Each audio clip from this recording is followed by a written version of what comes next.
Let's head to Bob Prisbillo for our opening question. Well, Lon, not much more you really could have asked for out of that first week. What do you feel you really learned the most about your team through those two games? Really, the TCU. There's a ton of learning opportunities in that TCU game, especially. I thought we learned a lot actually from the first half. Didn't play the first half nearly as well as we did the second. I think at halftime, guys realized what we didn't do that we'd been doing in practice, and then I thought in the second half, especially defensively, much better.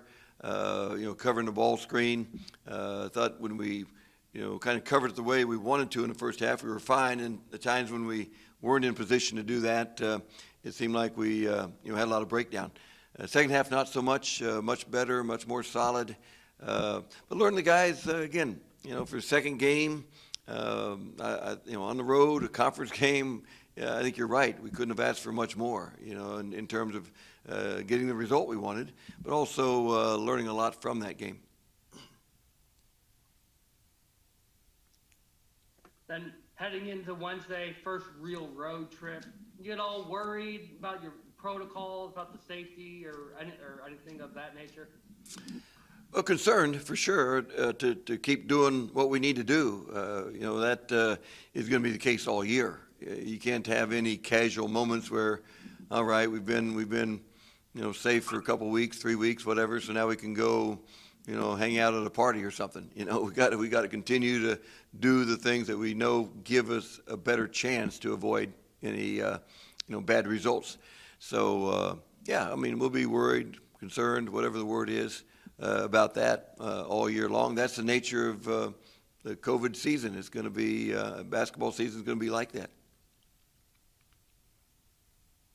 Next, we'll go to Joe Bettner. Hey, Lon. Davion talked about how much he worked on his jump shot. Was it pretty apparent from when you guys got him back in the gym how improved that was? I mean, he looks like he's taking smarter shots. It looks like his jump shot's been a lot smoother through these first two games. It really has been. It's been great to see. As Davion said, he worked a ton during that 4 or 5 months since last year.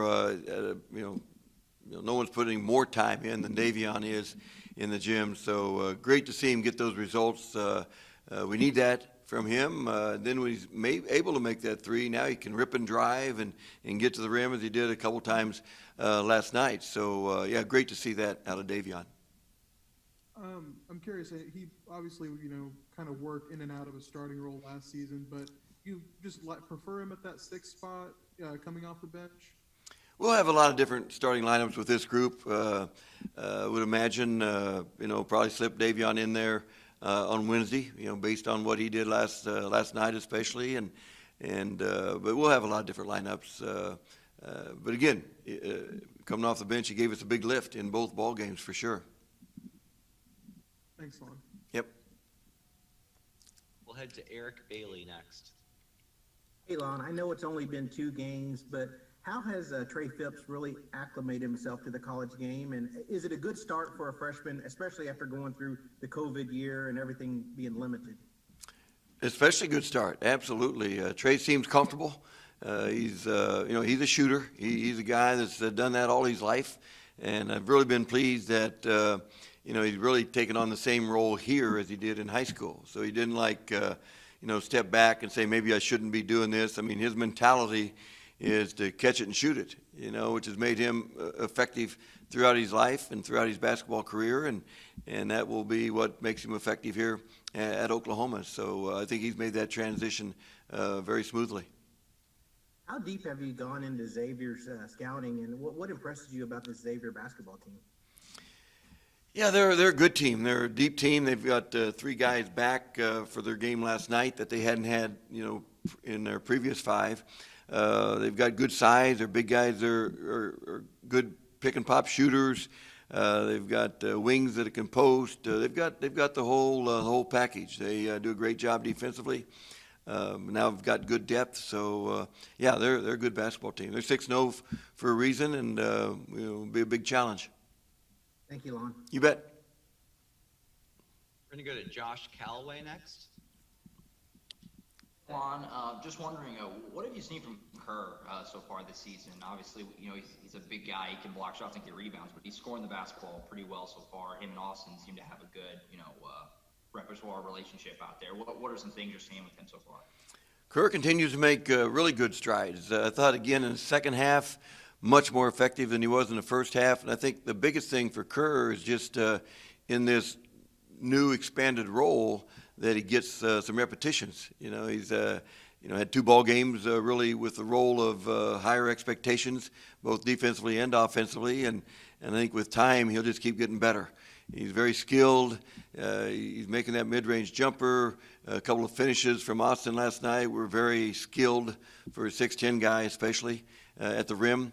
And I think, again, he'll keep making that progress as he gets more comfortable with that more expanded role. Next, we will head to Barry Trammell.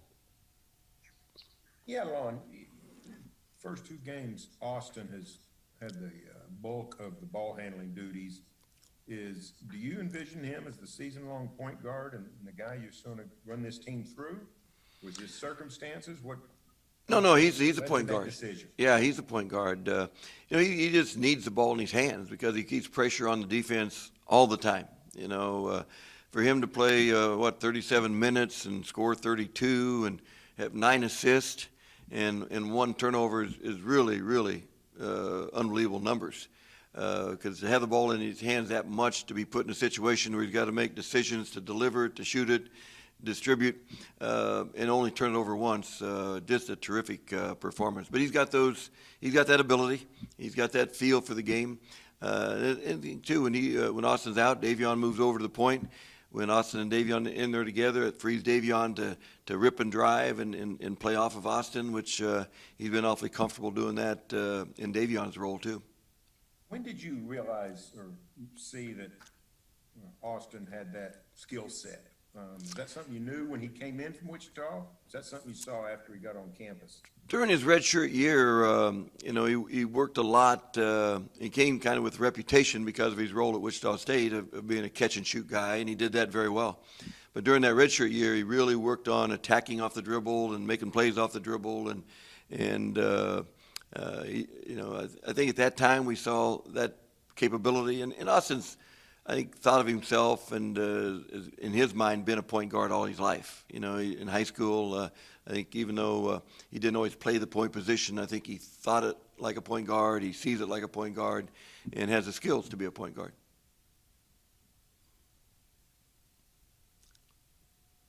We'll head to Jacob Unruh next. Lon, now that you had your first road trip, how was traveling in this era?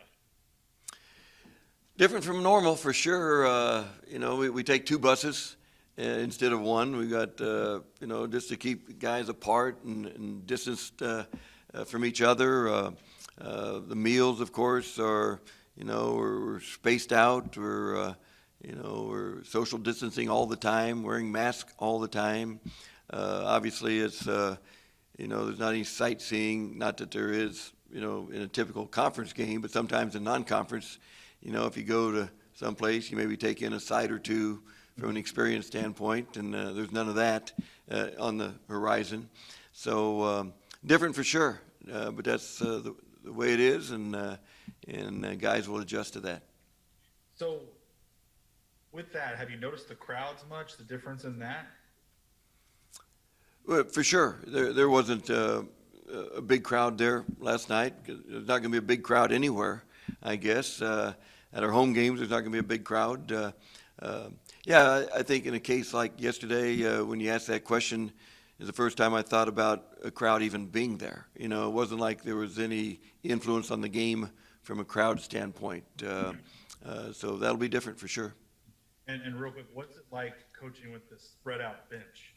How does that change kind of how you coach in the game? You might be looking for players or what?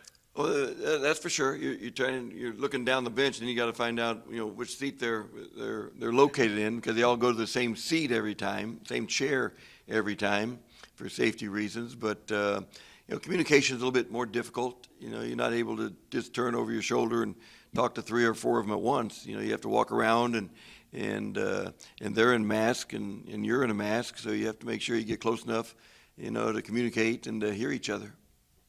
Thanks, Lon. Yep. Next, we'll go to Myron Patton. Lon, I apologize if you hit on this. I jumped off another Zoom. I heard you guys talking about Austin playing the point.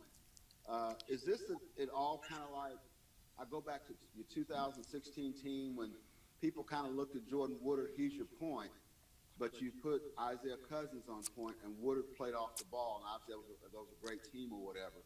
Is this kind of a little bit the same? Because I think people kind of look at Davion Harmon as a point, but it's Reeves who's running things. Could be similar in that when we did that with Isaiah, I thought it really, boosted Isaiah's role in a good way, and Jordan's as well in terms of being more of a catch and shoot guy, which is something he did very well that year. So I think this could be hopefully a similar situation in that Austin takes it, runs with it, which obviously he has, and Davion through these two ball games has been outstanding. So hopefully, and they're interchangeable, but for the most part, it's worked out well. How much, it's just 2 games, but it looks like Austin, I noticed in the UTSA game, he missed some shots, some makeable shots, but he didn't force the action. And it seems like, because at times seemed like last season, he would kind of force the action, maybe take some tougher shots than he needed to. Just 2 games, but it looks like he's kind of growing in that area too. Without question, yeah. I think he and Davion both. I think shot selection is much better, much improved. I think they've worked on that in the fall. I think they've got more confidence in each other. The extra year of experience, awareness of each other. I think both are doing a good job with selection. We have time for one more question, and we'll go to Ryan Chapman for that. Hey, Lon, Brady had kind of a slower start yesterday than he did obviously against UTSA, but you really worked that inside game with him a lot. Is that something you look forward to doing a lot more this year? Maybe if he kind of starts off slower? When people put their smaller big guy or maybe even a perimeter guy on Brady and just not going to leave him, then it's tough for him to free up from the perimeter. But Brady's ability to go inside and take advantage of that mismatch size-wise. Last night he scored a couple 3 buckets from the post. He drew 3 or 4 fouls in the post. I thought he was really effective doing that. So yeah, we'll try to get him more movement, more catches in the post when they put a smaller guy on him.